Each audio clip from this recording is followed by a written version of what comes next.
Congratulations! The first ever Filipina na manalo sa Miss Star International. Congratulations! Thank you so much, Mami Ten. Alam mo, nagsilbing good luck and lucky charm yung interview ko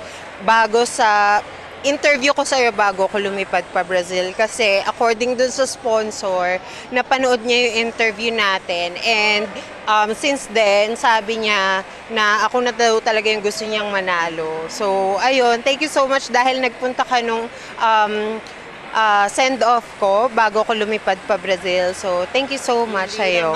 Siyempre naman ka pa na panalo, Philippines, of course!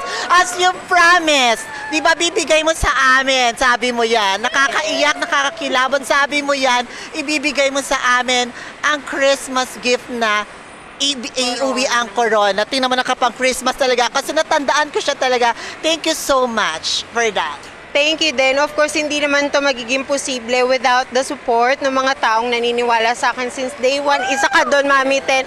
Of course, my best friend, si Cassie Pakulan, and of course, ang aking handler, si Mami Ira Kawasaki. Yes, Thank you so much. Malaking tulong ang suporta eh. No? Malaking tulong talaga ang support ng mga taong nagmamahal sa iyo, ng mga pamilya mo, para syempre patuloy tayo mangarap at magpursige sa buhay. Ayun na nga, magpursige sa buhay. I've seen your struggles and hardships. Day 1, day 2, hanggang nandoon ka na, di ba? Send off mo, may struggle pa rin. What's the best lesson that you've learned from that?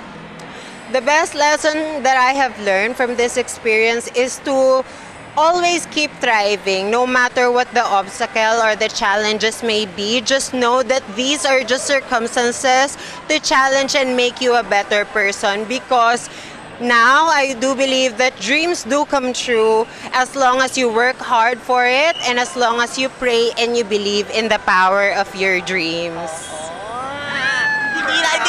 Hindi lang physical. Ay, given na yung physical eh.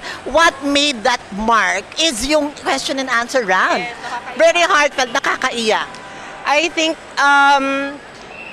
nagpatong-patong na kasi grabe yung activities namin since day 1, since December 7 hanggang December 14 po. Kung hindi nyo na itatanong, laging alas 5 ng umaga ang gising ko kasi alas 8 ng umaga, kailangan fully made up na kami. Tapos natatapos yung mga activities namin alas 12 na ng gabi. So, alam mo yung konti lang yung pahinga. So, dumating na yung coronation, pagod na ako. Tapos, nakakatuwa kasi kahit papano, yung sagot ko is galing sa puso at saka marami nakarelate and ayun, natutuwa ako kasi finally binigay sa akin ng Diyos yung matagal ko nang dinadasal na sana magkaroon ako ng international crown.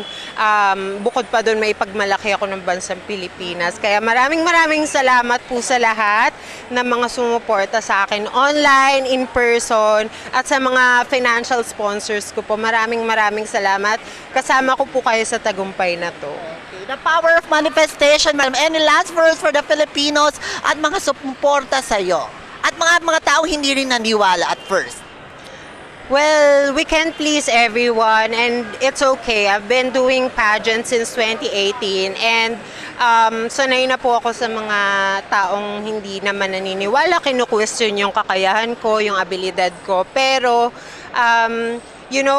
kailangan mo lang silang gamitin bilang instrumento para mas lalo kang tumibay bilang tao. And yung mga ganyan tao, hindi dapat, yung mga sinasabi nila, hindi dapat siya sinasapuso or sinasabuhay kasi kilala mo yung sarili mo. So, just always believe in yourself because you have within you the patience, the courage, and the burning passion to reach for the stars to change the world.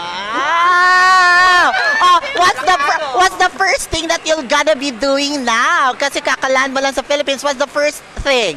Maglalaba po ako ng mga gown at saka mag-aasikaso po ng visa at syempre dadaan ako sa Quiapo. Opo. Oo, yung trending mo na. Opo, bago po ako umalis, dumaan po ako sa kanya at humingi po ako ng gabay at nagdasal ako kasi wala akong pera. So sa kanya ko na lang pinaubaya lahat. At na-survive ko naman at hanggang ngayon, nakaka-survive pa rin. Laban lang. Yes, laban lang. Maraming salamat muli ang ating pride, Mr. International 2024 Patricia Payumo from Philippines!